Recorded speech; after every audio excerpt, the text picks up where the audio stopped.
माननीय राष्ट्रपति जी, हमारा सौभाग्य है कि लाल बहादुर शास्त्री राष्ट्रीय प्रशासनिक अकादमी में 1 मास का प्रशिक्षण पूरा करने के साथ हमें आपका सानिध्य प्राप्त हो रहा है। यह प्रशिक्षण हमारे लिए खुद स्वयं को, अपने दायित्वों को और उससे भी बढ़कर देश के आम जन की आशा आकांक्षाओं को नए सिरे से समझने का मौका दिया है। कोशिश है कि मैं आपके सम्मुख वे सभी बिंदु प्रस्तुत कर सकूं जो इस दौरान हमारे अकादमिक पाठ्यक्रम का हिस्सा रही। हमारे प्रशिक्षण में अनेक मसले एवं मुद्दों का समावेश रहा। इस दौरान हमें अपने अर्थतंत्र, देश के आर्थिक विकासों में राज्यों की भूमिका, ग्रामीण आजीविका, लघु एवं मध्यम उद्योग, देश में रोजगार की संभावनाओं तथा आंतरिक सुरक्षा की चुनौती को समझने का मौका मिला। साथ ही अन्य देशों द्वारा उठाए जा रहे कदमों को भी जाना। अब तक शायद हमें सभी प्रादेशिक ढांचे में समस्याओं को देखने एवं उनके निराकरण को खोजने के हम आदी रहे, परंतु इस प्रशिक्षण ने हमें निश्चित तौर पे एक अधिक व्यापक एवं राष्ट्रीय दृष्टि से लैस किया है। अकादमी द्वारा अपनाए गए आधुनिक एवं नई पद्धति का प्रयोग जैसे case study, film, role play ने हमारे अनुभवों को वास्तव में अधिक सजीव एवं गूढ़ बनाया।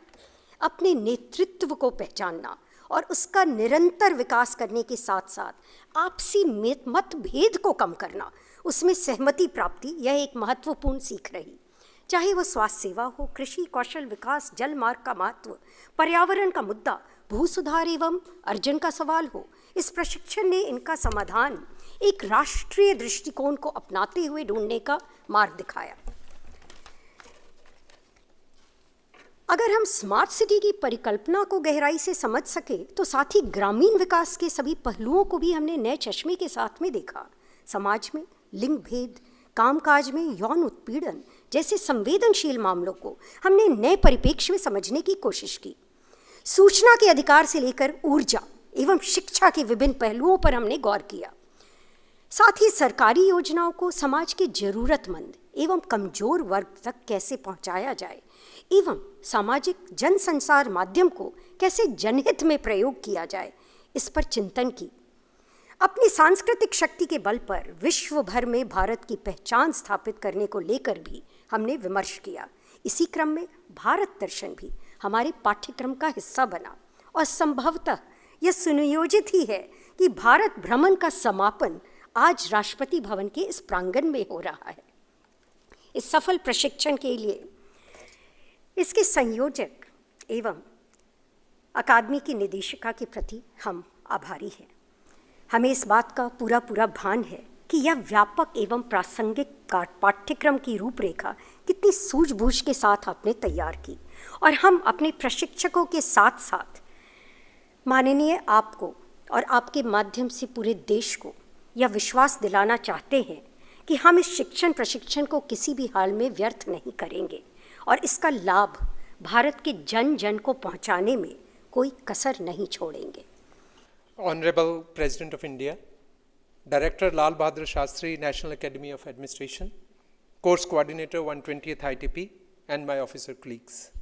I am here to share about the extracurricular activities organized during the 120th Induction Training Program, which allowed us to develop a better and mutual understanding of our fellow officers professionally as well as personally. The classroom sessions were well complemented by these extracurricular activities.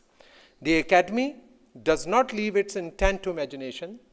The infrastructure and the facilities available are excellent in quality and range, may it be yoga, gymnasium, table tennis, badminton, tennis, horse riding, cricket, or cycling. The Academy caters to everyone. And to encourage participants, we were all given sports gear the day we arrived, followed by a BMI and health checkup. As if it was not enough, then 5 a.m. door knocks definitely were.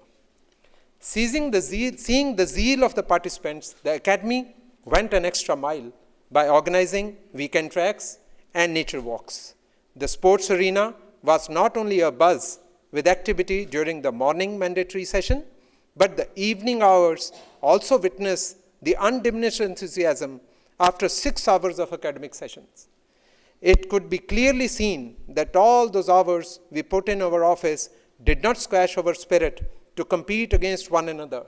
Every 7 out of 10 officers participated in various sports competitions during our time at the academy.